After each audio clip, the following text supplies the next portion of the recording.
নজর রাখবো পরবর্তী সংবাদে। লোকসভা ভোটকে সামনে রেখে দিনভর উদয়পুর মহকুমায় প্রচারে ব্যস্ত মুখ্যমন্ত্রী মানিক সাহা। সেই ছবি ধরা পড়ল সকাল থেকে। দিনের শুরুতেই তিনি যান উদয়পুরের বাগমা এলাকাতে, যেখানে বাগমা এলাকাতে আজকে প্রচার করলেন। বিশেষ করে জনসভা থেকে শুরু করে কর্মী সমর্থকদের সঙ্গে দেখা, তার সঙ্গে ভোট প্রচার, সেই ছবি ধরা পড়ছে একের পর এক। বাগমা থেকে তিনি সোজাসুজি চলে যান গর্জি এলাকাতে, সেখানেও একইভাবে নির্বাচনী প্রচার তিনি ছিলেন নির্বাচনী প্রচারে। সেখান থেকে আবারও কাকরাবনও একইভাবে তিনি প্রচার, জনসভা থেকে শুরু করে মত বিনিময় সভা করলেন এবং সেখান থেকে তিনি যান মাতাবাড়িতে, অর্থাৎ উদয়পুরের মাতা ত্রিপুরেশ্বরী মন্দিরে তিনি সন্ধে নাগাদ পুজো দিলেন। একই সঙ্গে আজকে যে প্যারা জিআই ট্যাগ পেয়েছে সেই প্যারাও তিনি কিনলেন, সেই ছবিও ধরা পড়েছে এবং তার সঙ্গে যারা প্যারা ব্যবসায়ীরা রয়েছেন তাদের সঙ্গে কথা বললেন। সেখান থেকে তিনি চলে যান, অর্থাৎ ফেরার পথে রাধাকিশোরপুর এলাকা, সেখানে রোড শো করলেন মুখ্যমন্ত্রী মানিক সাহা। অর্থাৎ বিজেপির আজকের রাধাকিশোরপুর মন্ডলের উদ্যোগে সারাদিন যে কর্মসূচি ছিল তার মধ্যে সন্ধ্যাবেলাতে রোড শো বা একটি বিশেষ র্যালিতে দেখা গেছে মুখ্যমন্ত্রী মানিক সাহাকে। পশ্চিম ত্রিপুরা লোকসভা আসনের প্রার্থী বিপ্লব কুমার দেবের সমর্থনে আজকে দিনভর উদয়পুর মহকুমাতে তিনি করলেন একের পর এক প্রচার। জানবো মুখ্যমন্ত্রী কি বলেছেন, কি বক্তব্য উঠে এসেছে ওনার, শোনাবো।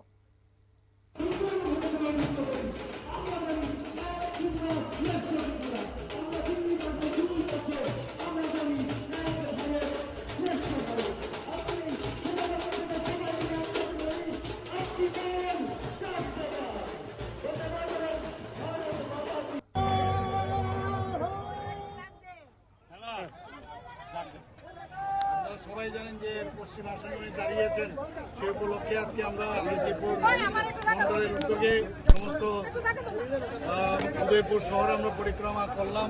মানুষের মধ্যে যে ধরনের একটা উচ্ছ্বাস, সেটা দেখে আমি বুঝতে পারছি যে আগামী 4ই জুন কি হবে তার রেজাল্ট কিন্তু আজকে বোঝা যাচ্ছে। এবং আমি এখানে যারা কার্যকর্তারা আজকে র্যালিতে অংশগ্রহণ করেছেন বা অন্যান্য যারা আমাদের মা বোনেরা জয়েন করেছেন, সবাইকে আমি ধন্যবাদ দেব।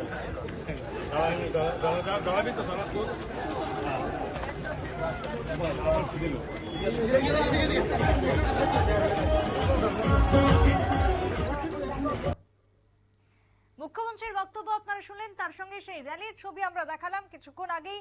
রাধাকিশোরপুর এলাকাতে তিনি রোড শোতে অংশগ্রহণ করেছিলেন। হুডখোলা গাড়িতে হাজারো কর্মী সমর্থক থেকে শুরু করে মানুষকে হাত নাড়িয়ে তিনি ভোট প্রার্থনা, যেমনটা ছবি আমরা দেখলাম সেই ছবি ধরা পড়লো আজকে উদয়পুর থেকে। তবে তার সঙ্গে আজকের এই প্রচারে উপস্থিত ছিলেন মন্ত্রী প্রণজিৎ সিংহ রায়, স্থানীয় বিধায়ক অভিষেক দেবরায় থেকে শুরু করে অন্যান্য বিজেপির কর্মী সমর্থকরা। উদয়পুরে আজকে জমজমাটি প্রচারে দেখা গেল মুখ্যমন্ত্রী মানিক সাহাকে।